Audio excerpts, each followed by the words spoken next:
Hello friends, मैं संजीव बंसल आज आपको पढ़ाने जा रहा हूं बेसिक अकाउंटिंग टर्म्स। देखिए, अगर फ्रेंड्स हमें कुछ भी चीज स्टार्ट करनी है तो सबसे पहले हमें उसे बेसिक उसका पता होना चाहिए। जैसे कि हम कहिए हमें इंग्लिश सीखनी है तो सबसे पहले क्या सिखाया जाएगा? ABCD, तो उसके बेसिक सिखाए जाएंगे, उसके बाद आगे चलेंगे। हिंदी सीखनी है क ख ग लाइक दैट। तो अब हम जो सीखने जा रहे हैं वो अकाउंट सीखने जा रहे हैं। जब अकाउंट सीखने जा रहे हैं तो अकाउंट्स के अंदर कुछ टर्मिनोलॉजी, कुछ टर्म्स ऐसी हो सकती हैं जो कॉमन टर्म ना हो। तो सबसे पहले हमें वो टर्म सीखनी पड़ेगी ताकि अकाउंट्स हमें समझ में आए। तो इसलिए आज हम स्टार्ट करने जा रहे हैं बेसिक अकाउंटिंग टर्म्स। ठीक, चलो।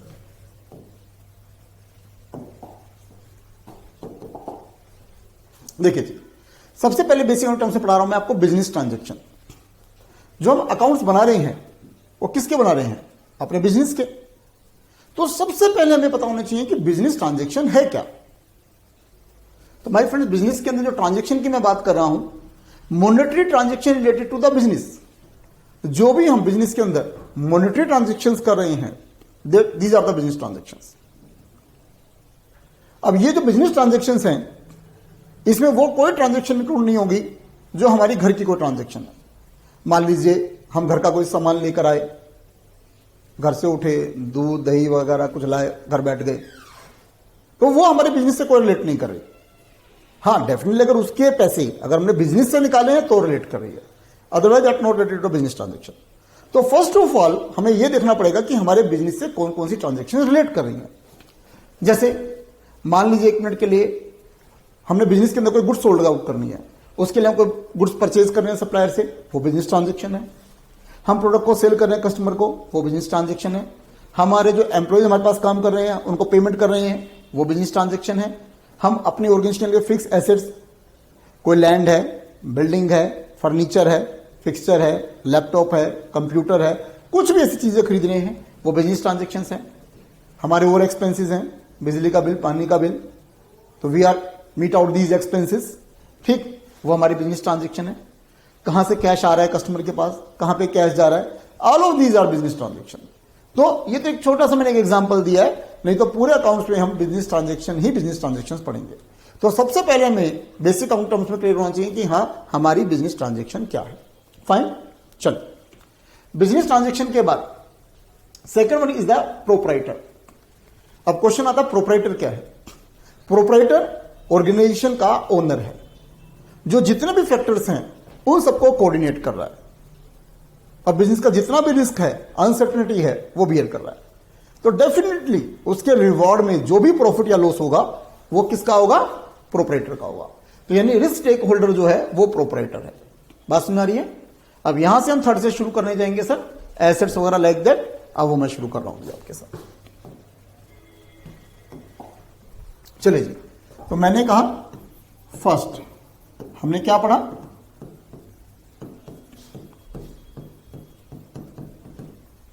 बिजनेस ट्रांजैक्शंस, ये पढ़ा जी हमने। दूसरा प्रोपराइटर पढ़ा सर हमने, ठीक है जी। प्रोपराइटर मींस ओनर, ठीक है जी। अब तीसरा पढ़ रहे हैं हम एसेट्स। माय फ्रेंड्स, बिजनेस के अंदर एसेट्स क्या है? क्वेश्चन आता है कि बिजनेस के अंदर एसेट्स क्या है, ठीक है जी। तो एसेट्स जो है प्रॉपर्टीज प्लस राइट्स।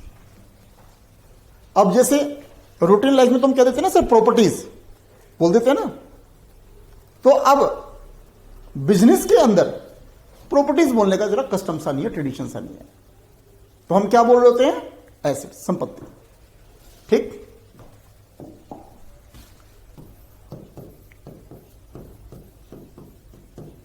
तो मैंने कहा प्रॉपर्टी और जो राइट्स हैं बिजनेस के अंदर, these are known as assets, संपत्ति, जिसकी कोई मार्केट वैल्यू है, जिसको अगर हम बेचना चाहें तो हम क्या कर सकते हैं? बेच सकते हैं।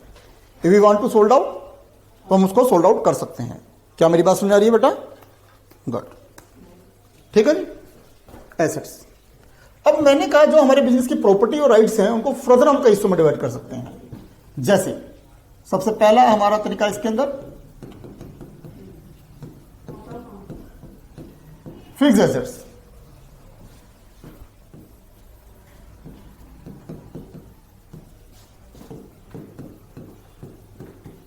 Long term assets,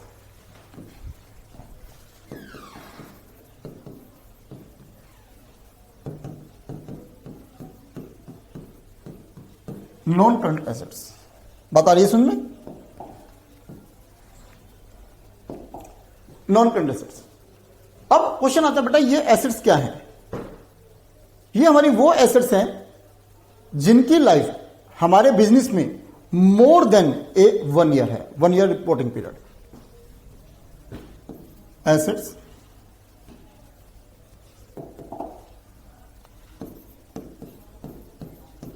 assets having life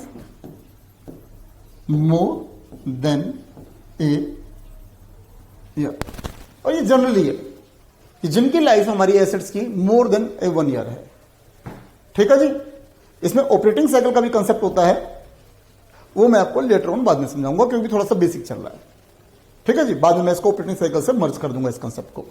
ठीक, तो मैंने कहा जिनकी लाइफ हमें ये लग रहा है कि हमने बिजनेस में खरीदी और 1 साल से ज्यादा चलेंगी, उम्मीद है हमारे को। ठीक है जी, जैसे एग्जांपल्स, लैंड प्रॉपर्टी है सर, हमारी एसेट सर। उम्मीद है जी बिजनेस में अगर हमने लैंड परचेज करी तो अब हमारे पास सालों साल ये चलेगी सर।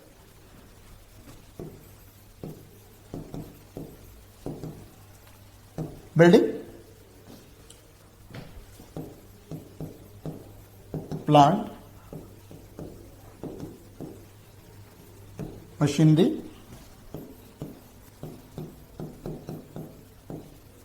Furniture, fixture. ठीक, गुडविल,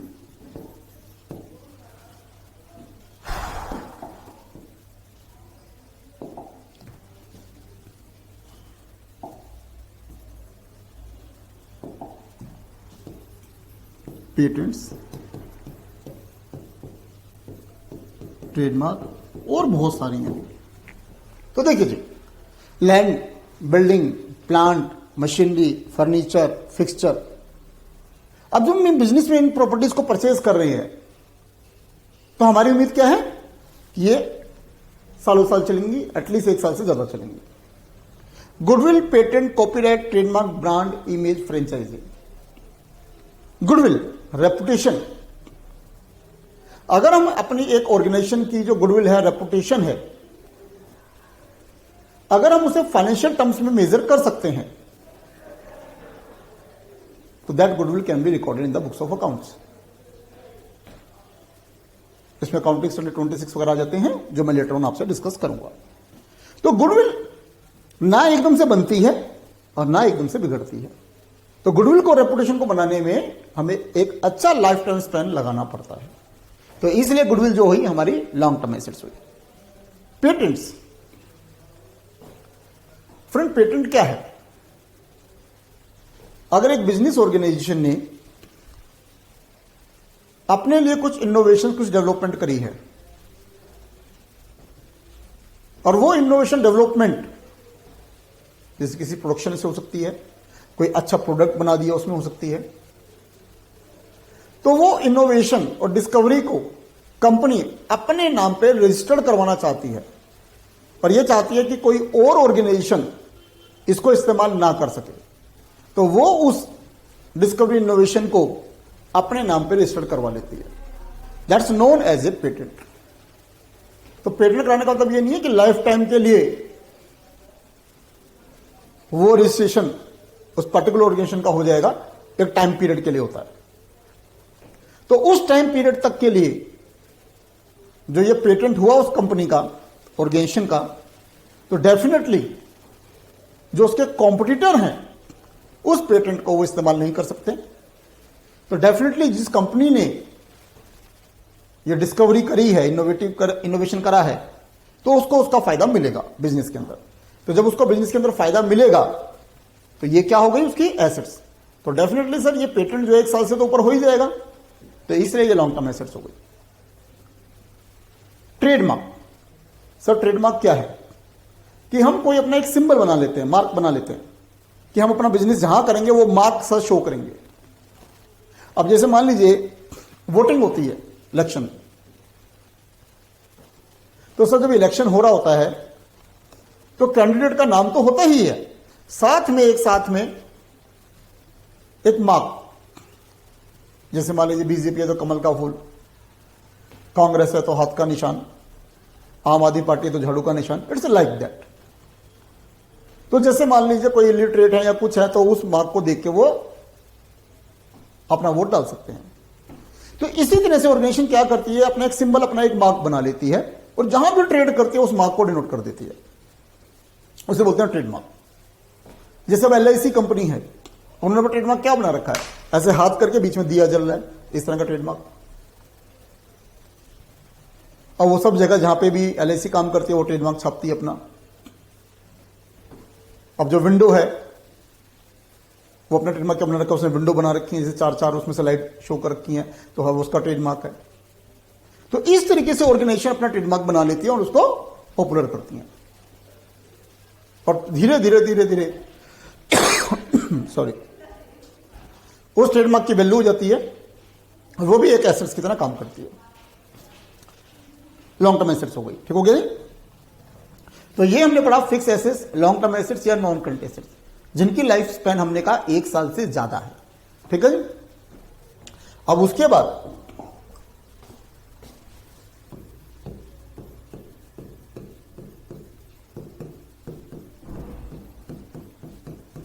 करंट एसेट्स, ठीक है जी।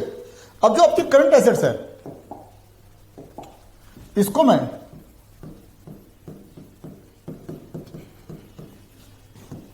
शॉर्ट टर्म एसेट्स भी कह सकता हूं।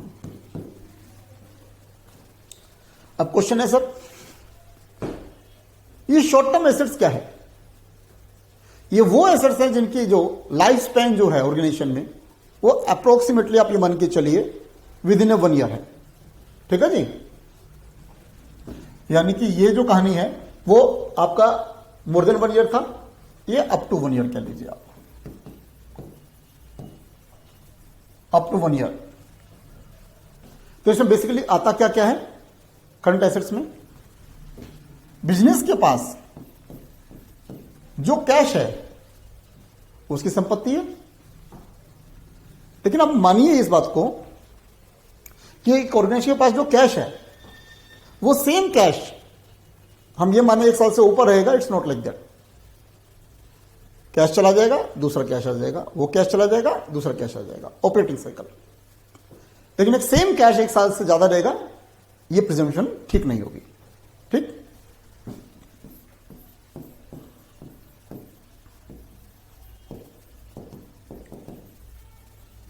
मैंने कहा कैश इक्विवेलेंट, ठीक है जी।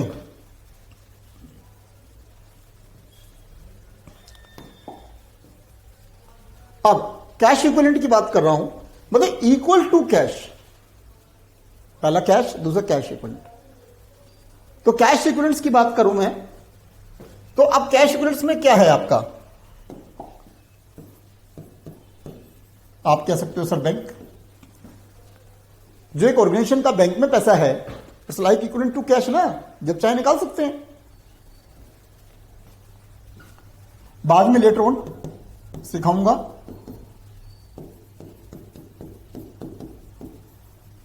मार्केटेबल सिक्योरिटीज, ठीक है जी। अब जो मार्केटेबल सिक्योरिटीज हैं हमारी, ठीक है जी,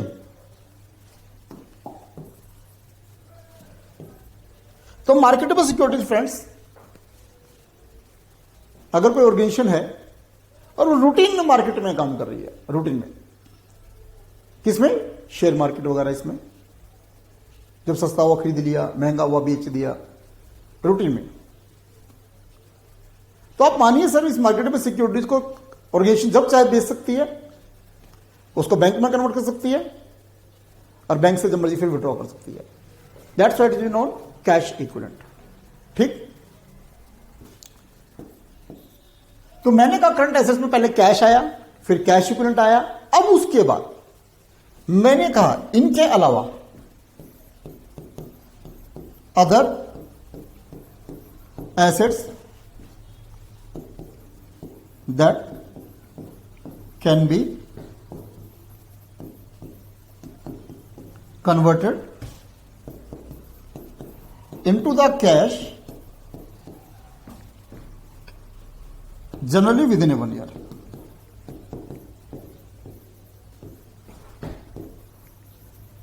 One year और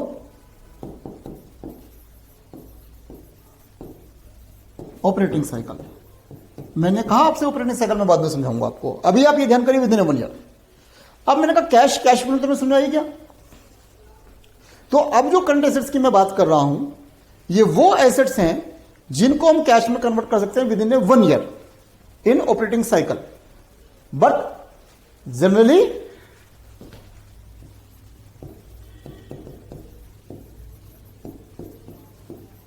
without loss, generally without loss.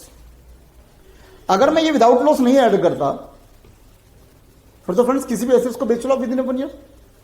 आपको लैंड बेचनी है, बिल्डिंग बेचनी है, plant, machinery, furniture, fixture, goodwill, patent, copyright, trademark, कुछ भी बेच लीजिए आप, विदिन ए 1 ईयर में बिक जाएगा।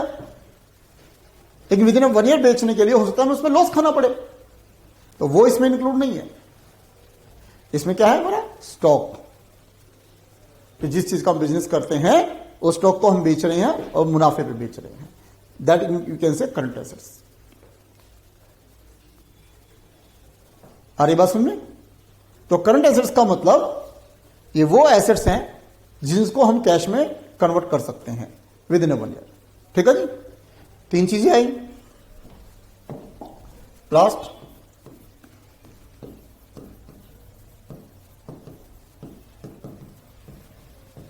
Prepaid expenses. प्रीपेड एक्सपेंसेस क्या है? जिस पीरियड के हम अकाउंट्स बना रहे हैं और अगर हम उसे नेक्स्ट पीरियड के खर्चे हम पहले पे कर देते हैं तो that's known as prepaid expenses. और लेटर ऑन ये अच्छे खासे लेवल पर डिस्कस करूंगा मैं आपसे, अभी सिर्फ आप यहां पे नाम जो है वो लिख लीजिए। ठीक है, प्रीपेड एक्सपेंसेस अभी आगे आ जाएगा डिटेल में। ठीक है जी, तो अब ये हमने क्या पढ़ा? ये हमने पढ़ा करंट एसेट्स। ठीक है जी, अब तीसरे नंबर पे क्या पढ़ रहे हैं हम? उसके टेंजिबल एसेट्स।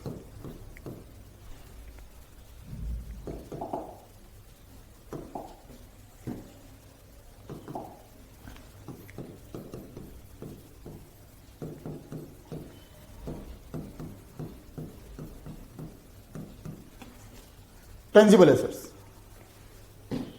टेंजिबल एसेट्स क्या है? ये वो एसेट्स हैं जिनकी अपनी फिजिकल अपीयरेंस है, भौतिकता,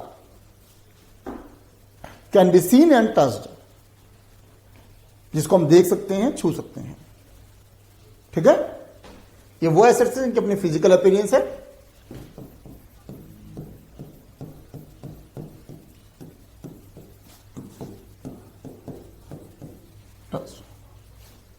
ठीक है जी। तो अभी हमने थोड़ी पहले एसेट्स पढ़ी, तो उन टेंजिबल एसेट्स की अगर मैं बात करूं तो एग्जांपल क्या हुए? लैंड छू सकते हैं, टच कर सकते हैं, देख सकते हैं, बिल्डिंग, प्लांट, मशीनरी,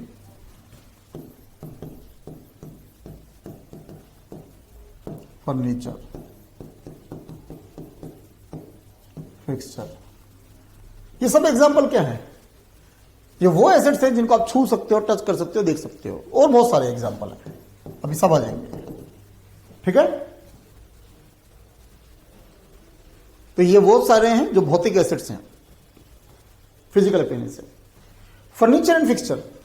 अब क्वेश्चन आता है जी फर्नीचर फिक्सचर में हमें डिफरेंस पता है या नहीं पता? फर्नीचर ये वो आइटम है जिसको हम मूव कर सकते हैं, इधर से उधर, उधर से इधर। बिजनेस के अंदर सर हमारी कोई टेबल है, चेयर है, और हम इधर से उधर उसे मूव कर सकते हैं, तो वो क्या हो गया? फर्नीचर। फिक्सचर ये वो फर्नीचर है जिसको हमने परमानेंटली फिक्स कर दिया, अब जो इधर से उधर हम मूव नहीं कर पा रहे। अब मैं आपको पढ़ा रहा हूं और ये बोर्ड आपका यहां पे फिक्स है, means it's like a fixture. और ये बात सुनने, तो जो आपका फर्नीचर हमने फिक्स कर दिया परमानेंटली, कोई चेयर फिक्स कर दी, कोई टेबल फिक्स कर दी, नोन एज ए फिक्सचर। ये सब क्या हो गई? हमारी टेंजिबल एसेट्स। ठीक हो गया? अब इसी के नेक्स्ट अगर मैं बात करूं आपसे intangible assets,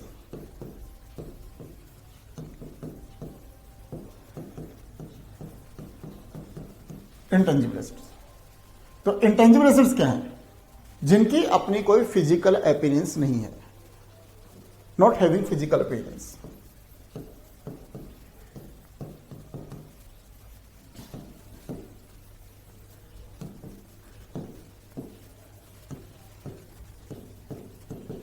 physical appearance means अब आप उसे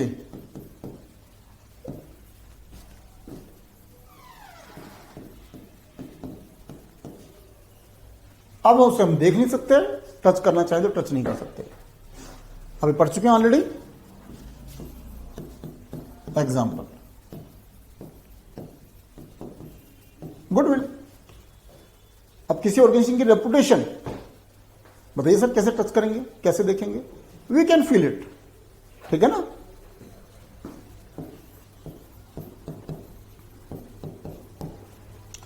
पेटेंट्स, पेटेंट्स तो मैंने क्या था, एक टेक्निक थी ना, डिस्कवरी थी ना, जिसको हमने रजिस्टर्ड करवा लिया। अब उस टेक्निक को हम कैसे छू सकते हैं, कैसे टच कर सकते हैं? और बस सुनने, तो patent,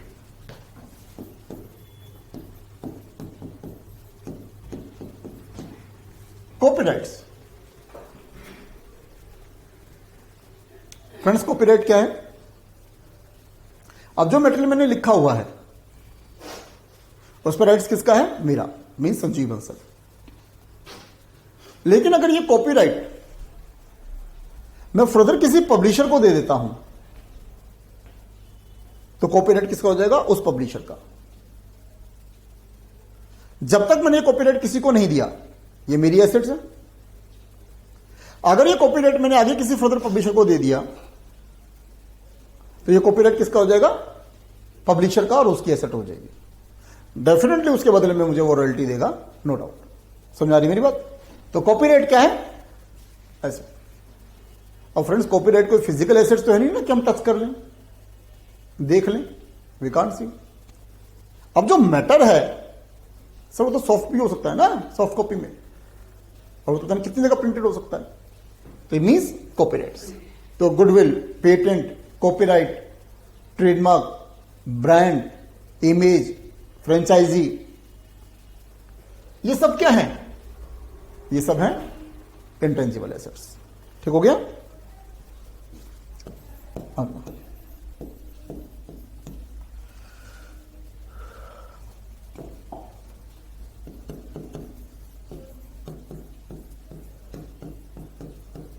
wasting assets.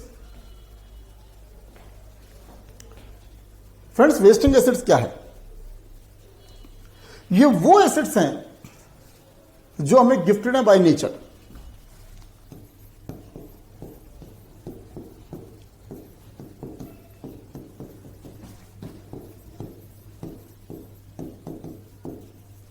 Gifted by nature, जो एसेट्स हमें नेचर ने गिफ्ट कर रखी हैं।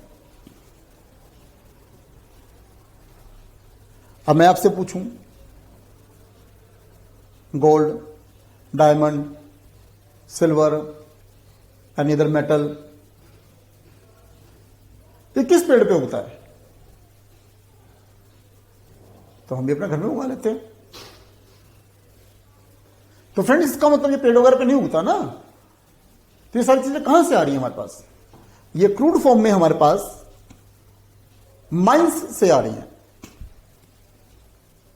तो क्या ये माइंस बनाना हमारे हाथ में है? तो ये माइंस किसने दे रखी है हमें? नेचर ने। किसने दे रखी है? नेचर ने। तो यानी इसका ये मतलब जितने भी ये माइंस है सब हमारी एसेट्स हैं, but not man made, gifted by nature. तो ये सारी क्या है हमारी? Wasting assets. It is clear? Got. चलिए अब हम नेक्स्ट पढ़ रहे हैं लिक्विड एसिड्स।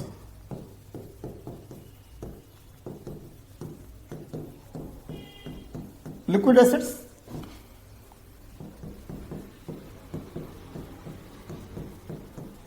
या quick acids. Friends, liquid acids या क्विक एसिड्स क्या है? अब ये वो एसिड्स हैं जिनको हम कैश में कन्वर्ट कर सकते हैं करंट एसेट्स की तरह, लेकिन इन वेरी शॉर्ट ड्यूरेशन। इन वेरी शॉर्ट ड्यूरेशन। तो मींस करंट एसेट्स की तरह कैश इसमें भी आ गया, वो तो है ही ऑलरेडी इन कैश फॉर्म।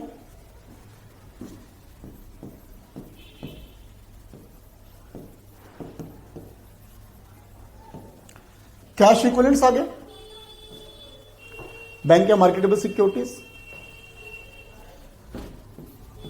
अब उसमें जो थर्ड था other assets, that could be converted into the cash with in 1 year, generally without loss. अब वो नहीं। अब इसमें जो अदर एसेट्स होंगी, other assets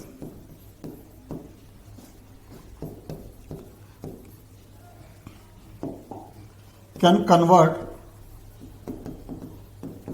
into the cash in very short duration. Again, generally without loss. Short duration में loss में तो कुछ भी बेच लो ना, फिर से वही बात। लैंड, बिल्डिंग, प्लांट, मशीन एक दिन में बिक जाएगी। करोड़ों रुपए की चीजें हैं, 2000 में बेच दीजिए, बिक जाएगी। वो नहीं। यानी कि other assets can be converted to cash in very short duration without loss. तो इसका मतलब जो करंट एसेट्स में ये पीरियड विद इन 1 year था, यानी ऑपरेटिंग साइकिल, वो वेरी शॉर्ट ड्यूरेशन हो जाएगा। Very short duration. ठीक है।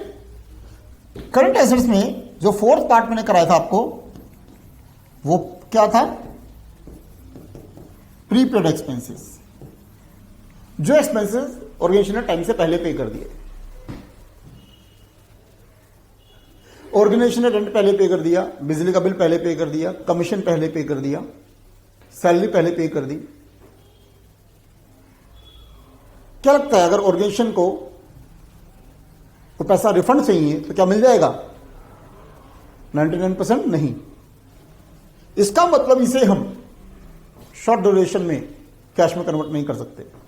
इसका मतलब अब क्विक एसेट्स में यह नहीं आएगा। और मेन जो मैंने अदर एसेट्स लिखा, इसमें किस चीज का वेरिएशन आएगा? स्टॉक का। कि स्टॉक ऐसी एसेट्स है करंट एसेट्स में जिसको हम वेरी शॉर्ट ड्यूरेशन बेचना चाहें तो नहीं बेच सकते। समझ आती है बात? तो अगर हम ध्यान से देखें तो इसमें जो हमारा जो कंक्लूजन जो आ रहा है, वो कंक्लूजन किस चीज का निकला? कि जो हमारी करंट एसेट्स है, ठीक है जी, या क्विक एसेट्स बोल सकता हूं मैं,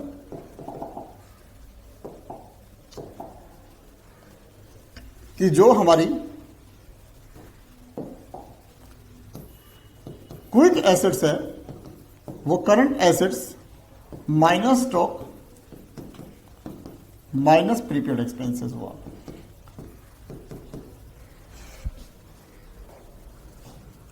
क्योंकि करंट एसेट्स में ये दो हिस्से से हैं,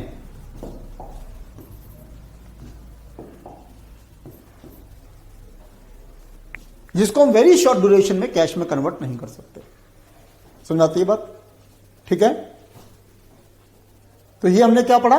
एसेट्स, तीसरी टर्म्स। और फिर एसेट्स के अंदर हमने उसके अलग अलग बाइफर्केशन सीखे sir.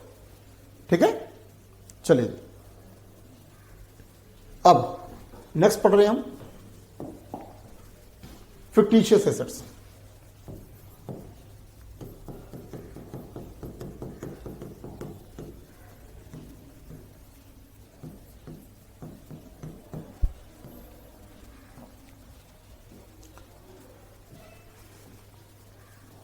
Fictitious assets, my friends, ये फिक्टिशियस एसेट्स केवल नाम मात्र की एसेट्स है, नॉमिनल एसेट्स,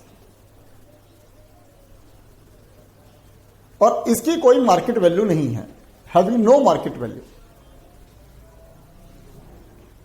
अगर हम if we want to convert to the cash, अगर इन फिक्टिशियस एसेट्स को हम कैश में कन्वर्ट करना चाहें, कोई स्कोप नहीं है।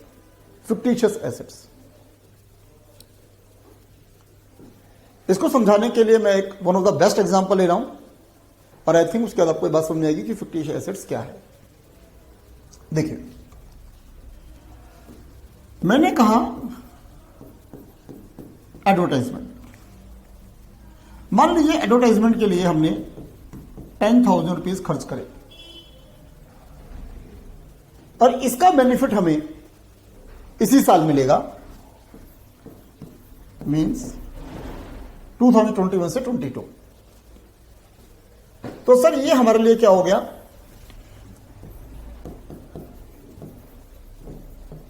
एक्सपेंस, ये हमारे लिए खर्चा हो गया।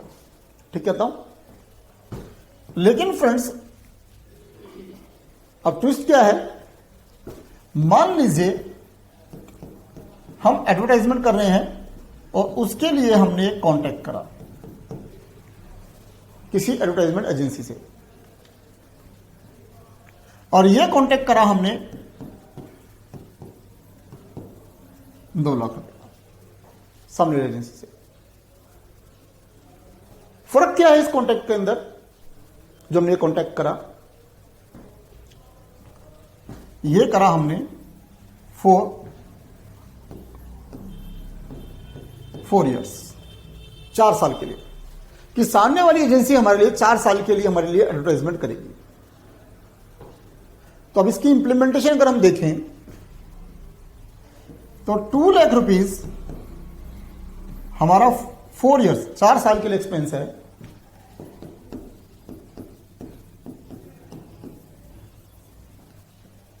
तो 50,000 रुपीज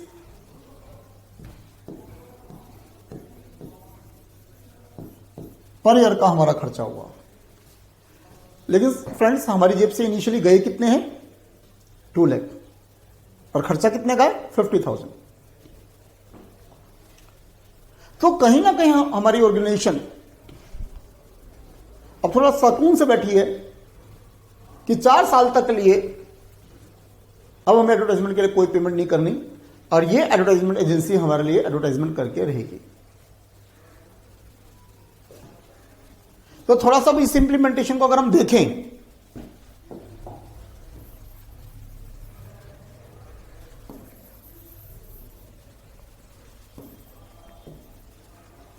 इस बात को अगर हम समझें, तो देखिए, मैंने कहा यार ये पहला साल हमने पेमेंट कितनी करी? 2 लाख रुपीज। तो इस साल के लिए जो हमारा एक्सपेंसेस है सर वो 50,000 है। तो जो 150 जो हमने पे कर रखा है वो एडवांस है अगले सालों के लिए,